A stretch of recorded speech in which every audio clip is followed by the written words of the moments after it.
Hello, hello. Welcome back to a new episode of Burnt Bridges.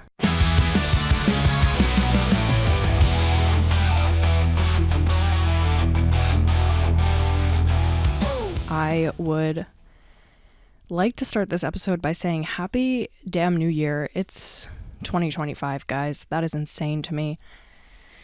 It feels like 2015 was literally 5 years ago, but it was actually 10 years ago now, which is actually so concerning. I have no words, literally. It's just unreal to me how time goes so fast. I feel like we're gonna like blink and we're all gonna be 40 years old telling our children what we've been told is like savor every moment because it goes so fast. It's like I just turned 27, but it still feels like I shouldn't be here. Like,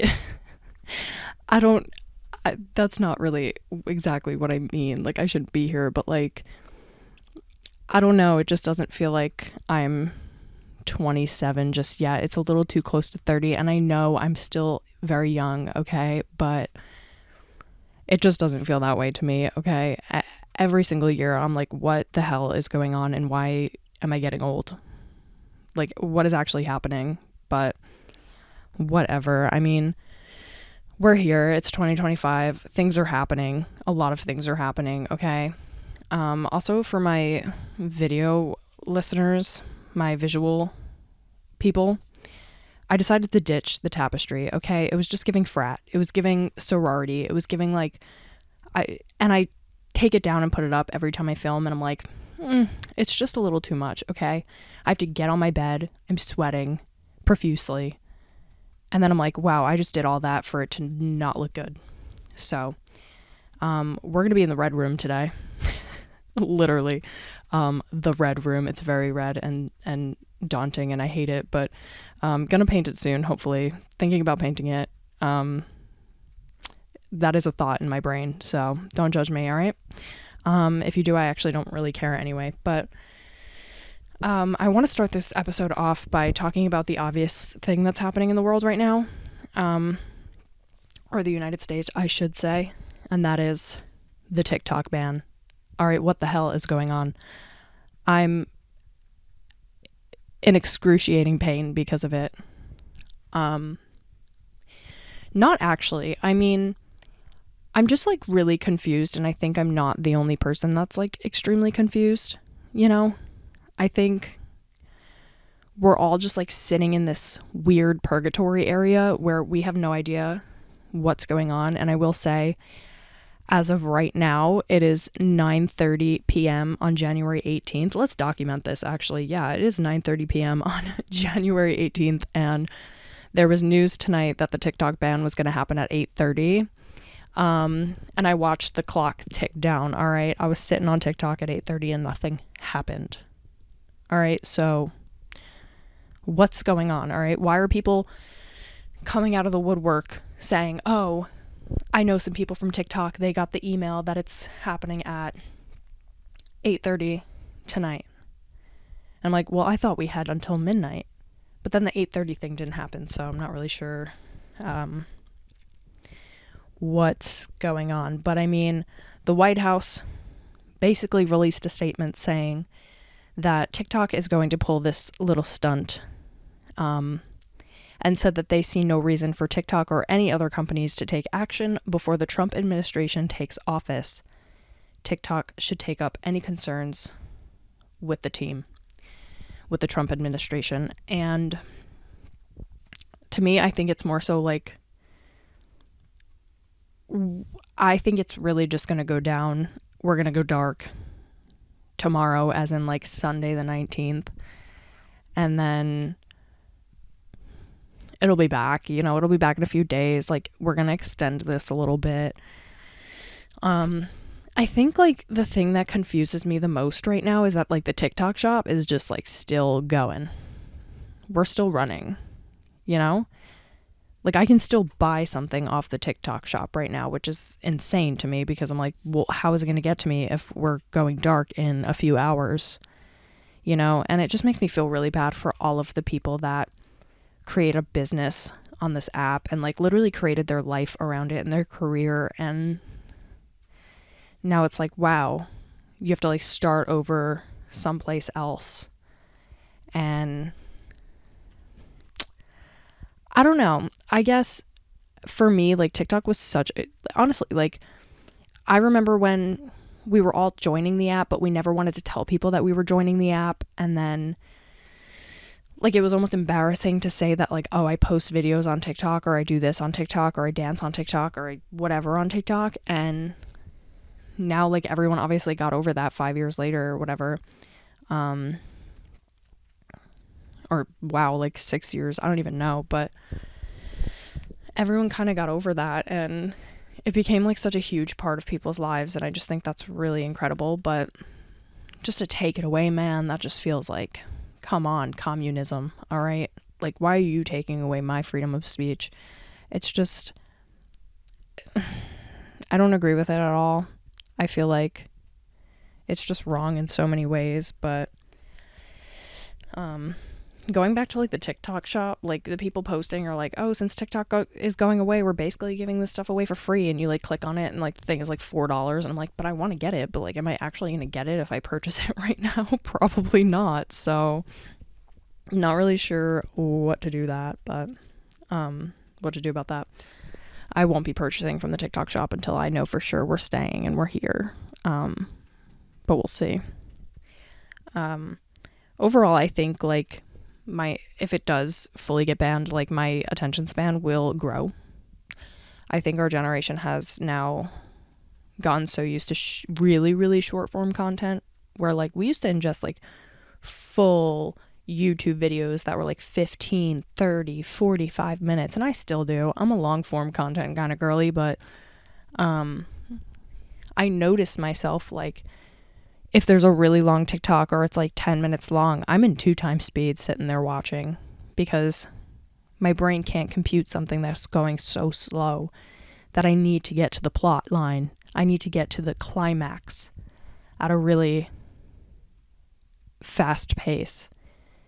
And I think that just like really messes up everyone's brain. And like, I don't know, they say your frontal lobe develops, you know, around the time that you're 25. And it's like, I know when my frontal lobe developed. Okay.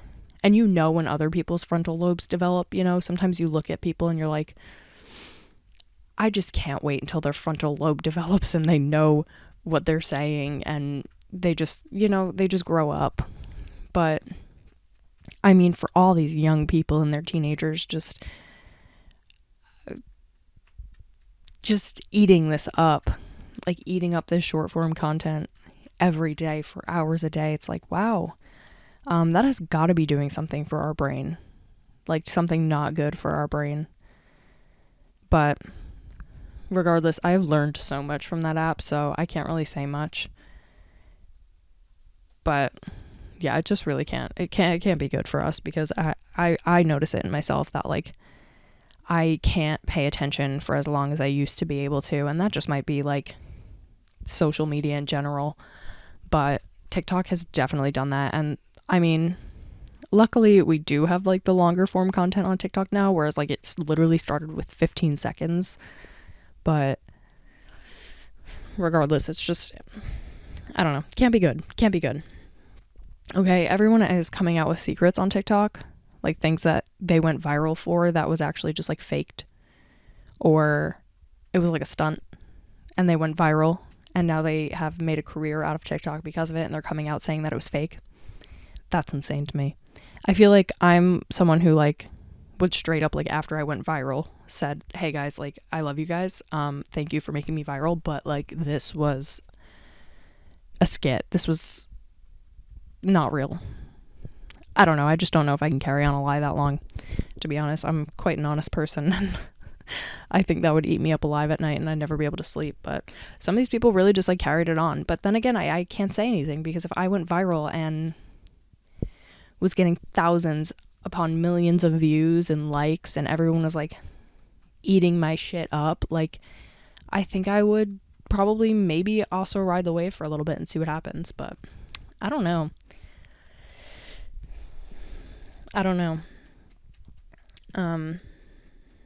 I just feel like I've never related to humans more than I have on TikTok. I think it really made like this generation specifically connect with older generations and younger generations, and just being able to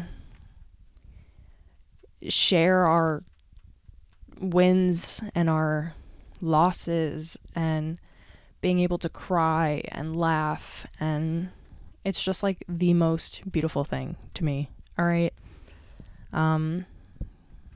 I was one of those people that was like a little embarrassed to tell people that I was posting on TikTok in the beginning, back in like 2018, 2019, but no, it literally became a piece of my life. All right. I don't really post much on there anymore, but like it's made me such a creative human that I used to do like a lot of makeup videos, and I found like a real true passion by doing that. And that, like, I only have TikTok to thank for that. You know, I always loved doing makeup, but like I didn't have an outlet to share my creative ability and my literal works, you know, like things that I worked hours on. Like there were some makeup looks that I did that were like 8 hours long, and it was all for TikTok. You know, it was all to share my creativity with the world, and it was like this huge thing for me. And it's just sad that that's being taken away from so many creators and so many creatives and people that,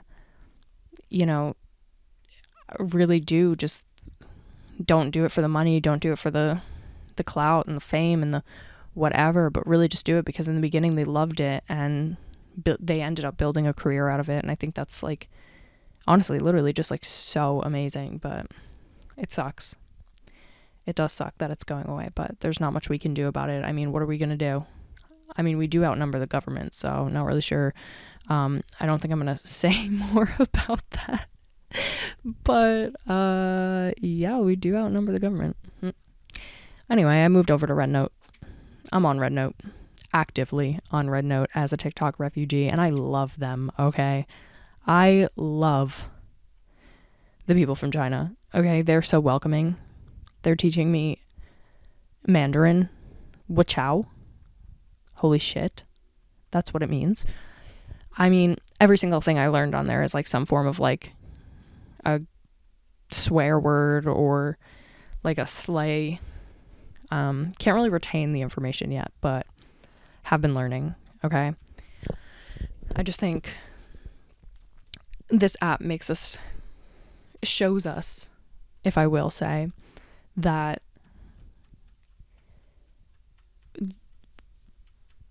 the governments are the problem. Okay. We all get along just fine. We're all having a great time together. They are welcoming us. It's like they're showing us like their lives and what they do on a day-to-day basis, and like they're like so shocked that we pay taxes after we buy a house that it's like literally so funny. They're just shocked that we like are willing to like do the things that our government says, I guess. I don't even know. Well, not like do the things that our government says, but like they're just shocked that we literally have to like pay taxes on things, and like our paychecks and our houses and cars and whatever it be. They're shocked, okay? And that makes me feel like I should be shocked as well, because they are not doing those things. All right? Should I move to China? That might just be the next move. But who knows? Maybe I'll meet a friend on Red Note and she can come to New York, I can go there, and we'll see what happens. You know what I mean? Like I can have a bestie from China and then like just travel back and forth. That would be so cool. That would be like ideal, honestly. Like I could still live here, but like move around a little bit. I don't know. I don't even know what I'm saying anymore, but that's my 2 cents on the TikTok thing. I'm sad, but I also think it could be a good thing for our nation. But at the same time, no, I just don't agree with it. And I think it should stay forever and ever and ever. And we should never get TikTok threatened to be taken away from us ever again. But who knows? Next episode, I might come back on here and say it's banned. It's gone. Goodbye. Like we're going to find out in 2 hours, but I hope it's good news. That'd be really cool. The next thing I wanted to talk about a little bit was World of T-shirts. If you don't know who World of T-shirts is, his name is Joshua Block, and he started his I don't even know, what do you call it, a career? I'm sure he's making money. Well, obviously he's making money, but he started on TikTok. I believe, I don't know if he was on YouTube prior or if he literally started on TikTok, but he was just posting videos of him like going around New York City and singing New York, concrete jungle where dreams are made of, and just doing like little fun videos. He is autistic, and he's just like, he was all around like a really happy, like fun person to watch. But he was also doing like kind of crazy things where, well, not kind of crazy, they weren't crazy, where he was like licking the subway floors, but like people were eating it up, okay? And he really had like something going for him, and now he's turned into this like really, something like really dark is going on. He met Mr. Based NYC. He's like a streamer, YouTuber guy. He's been around, he's been in the industry for a while, and he's like almost 60 years old, I'm pretty sure, but which is really concerning and scary. But basically, I don't know how they found each other, but Mr. Based like started streaming with Josh, and they're just drinking together. And the reason why I bring him up now is because they just posted this video of him like losing his virginity to this girl, and I'm assuming this girl is just like getting paid for her time and like just eating up the clout and like eating up the money and whatever that's involved with Mr. Based and Joshua right now with their streaming career or whatever the hell's going on. But it's like ugly. Okay, there's videos of Joshua like falling down in the streets and literally like just so inebriated that it doesn't even look like it's just alcohol anymore. It looks like it's a little more than that, which is really terrifying, and I feel horrible, and I'm very scared for him, and I just don't know what's gonna happen. For me, I just think it's so sad to watch like the demise of this kid's life, okay? It just doesn't feel right to be watching it, okay? And I just think he's so influenced by everything around him, which is literally like this 57-year-old guy who that's fine if you're almost 60 years old and you want to make content and you're online and whatever, but I mean, really, you're dragging a kid who's in his 20s down with you. And let's not like forget that Mr. Based, like, he's got some accusations against him, like assault and sexual assault and even murder, okay? A lot of people say that he is involved with murder, but I'm really not going to get into that because I don't want to spread misinformation because I don't really know so much about the situation. So I don't want to like go crazy into that. But I mean, World of T-shirts has been on my For You page since like he's literally been on TikTok, and it's just so sad to see like he I think he knows that alcohol is a problem for him and what he's involved in is a problem for him, because he's been on camera on stream. Like, I don't watch the streams, but like I see the clips where he's like shaking because he hasn't had any alcohol yet for the day, and he like, I guess he had lived with his grandparents before he, I guess, moved to the city or whatever. I think he was living on Long Island, but there's videos of him crying. There's him asking people like, how do you get rid of the shakes? Like, he knows, I think, that he's gone a little far, but there's really no turning back at that point. Like, you can't just stop, and I don't think he wants to stop, but you legitimately just can't like be like, boom, I'm not going to drink anymore, because you can legitimately die. You can have seizures and just like literally die. And I just feel like that's so upsetting, and every downfall of his life is being documented right now. Like, every hard time that he goes through, like even with this whole virginity thing, it's like, why are we documenting this? This is like exploitation to the max. Like, him as a person is just being exploited for views and content and likes and money, and it's so disgusting to watch that I actually like almost can't anymore.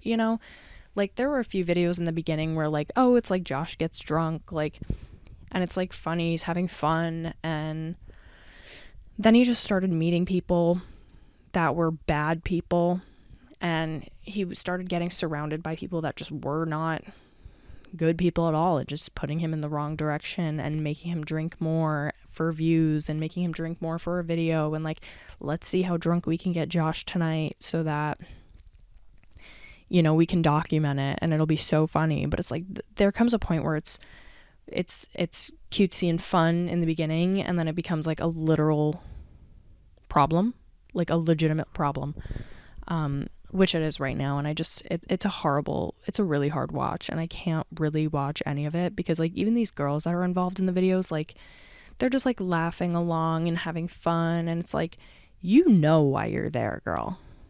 Like, do you have any moral compass? Like, do you look yourself in the mirror after you leave Mr. Based house and say, I had a really good night and I can go to bed feeling really good about myself? Because I mean, really, and for me, it's like, is the money really that good that you're like willing to exploit another human for it?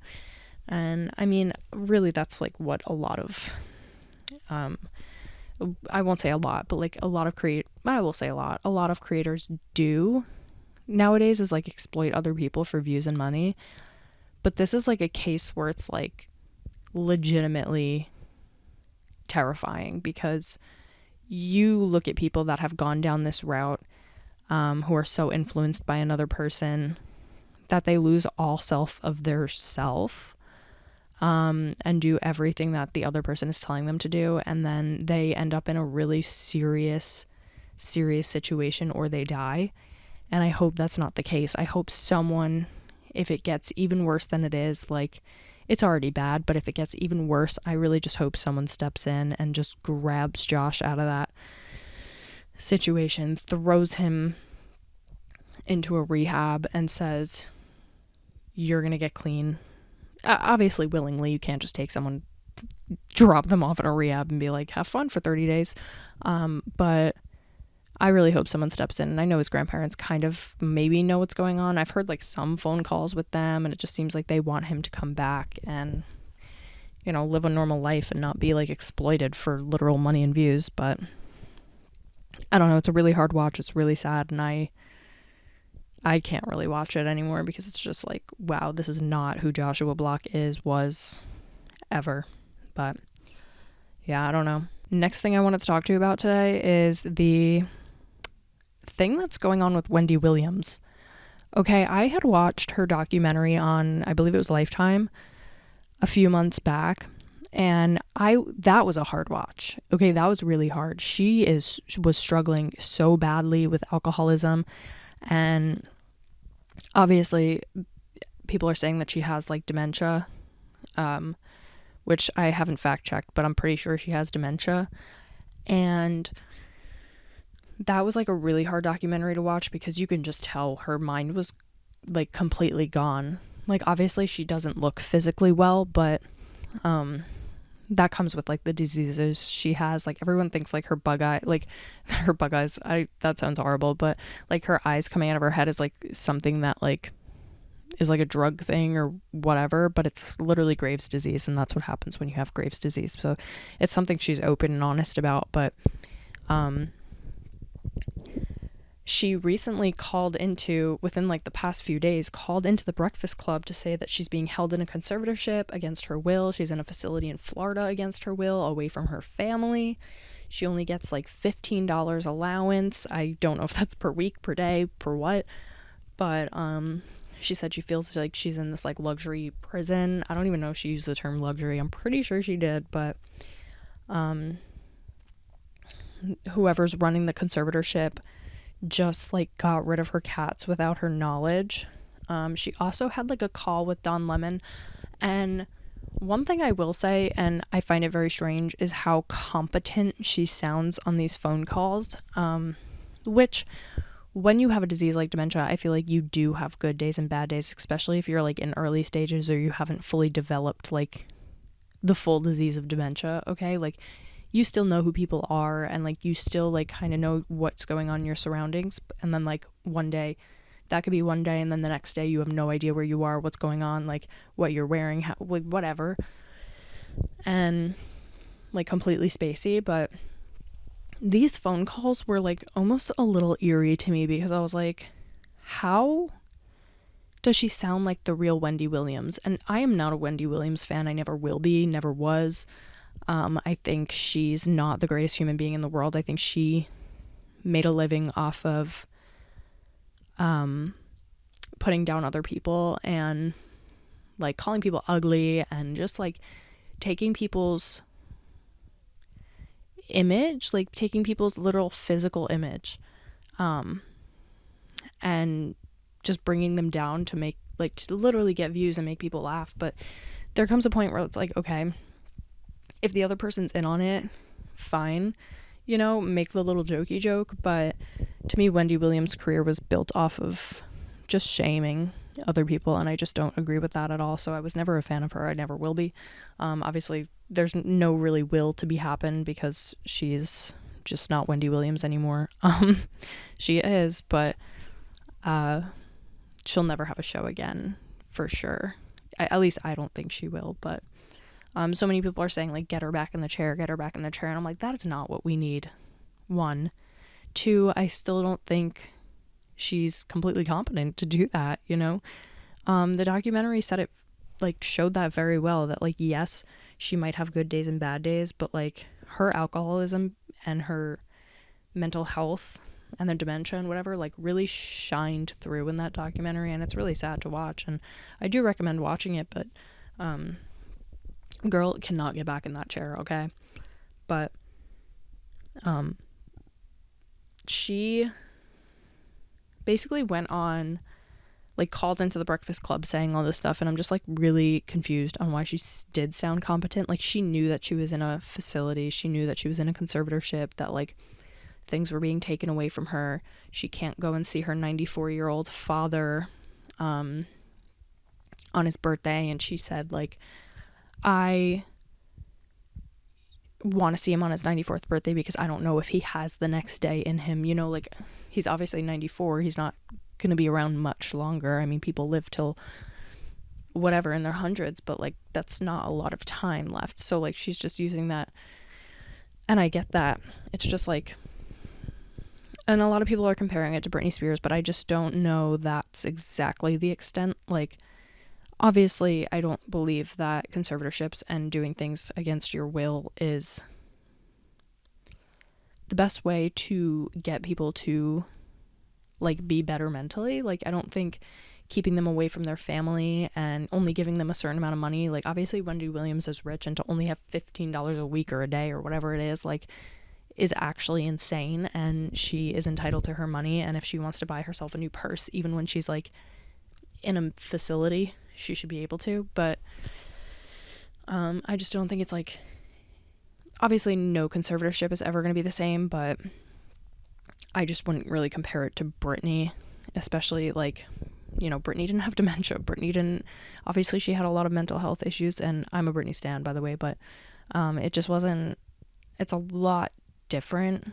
But I just don't know how I feel about it, being that she seems very competent and she knows where she is, but, like, people are saying, her family or whatever, or the lawyer that's involved is saying, like, oh, she has good days and bad days, and Wendy is basically coming back at her, like, I've never met her, how does she know that I have good and bad days? And I agree with that. I just don't know. I agree with both, because being someone who has literally, like, went through a grandparent who had Alzheimer's, and, like, you do have good and bad days. In the late stages, it's really all just not good, but you can have good and bad days. But, like, this was a really good day for Wendy, because she was very coherent, very, very much there. She knew what was going on. She knew who she was. She knew where she was. She knew that her father was turning 94. So just things like that. I'm like, wait, how a few months ago or a year ago or whatever could barely even form a coherent sentence in that documentary, and now she's like, my father's 94. Like, if her dementia was developing, you would think that she wouldn't even know that her father's 94th birthday was coming up, you know. Like, someone would have to tell her to know that, or, like, bring her there, and maybe she wouldn't even know what was like fully going on then. So it's just a little concerning, and I'm like, what's going on? It was either a really, really good day for Wendy Williams, or during that documentary, which I do believe she was exploited in that documentary full blown, but certainly an interesting watch. But I don't know if that documentary just caught her at one of the worst times of her life, where it was a mix of like this dementia and alcoholism, and it just was showing the worst side of Wendy Williams. And now she's not drinking, she's sober, so like her brain kind of reformed a little bit. Like, obviously once you're diagnosed with some form of dementia, there's no like real going back, like, oh, you don't have dementia anymore, you're fine. I do think there is like alcohol induced in dementia, but I don't know. I really don't know what's going on with Wendy Williams, and it's just very strange that she did this call in, and I need to know more. Honestly, I would love to know more, but I don't know if we will, because Wendy Williams is now in a conservatorship, and we don't know thereafter. Like, she is very worried about her phone being taken away and not being able to talk to anyone and having any freedom of speech, and I fear for that too. Like, I don't think anyone should ever be limited to their freedom of speech, but it's quite an interesting situation, and if you don't know about it, definitely look it up and look up those phone calls, because they are really crazy. But I pray for Wendy Williams, even though I'm not a fan, never was a fan, but I don't think anyone should ever be going through something so hard without being able to see family or have the support system you need, and have people against you who are basically holding your money and holding what you're allowed to say. And I don't know. It's quite a sticky situation, if you will. So I don't know. But that's really all I had to talk about today. This is kind of a shorter episode because I do yap a lot.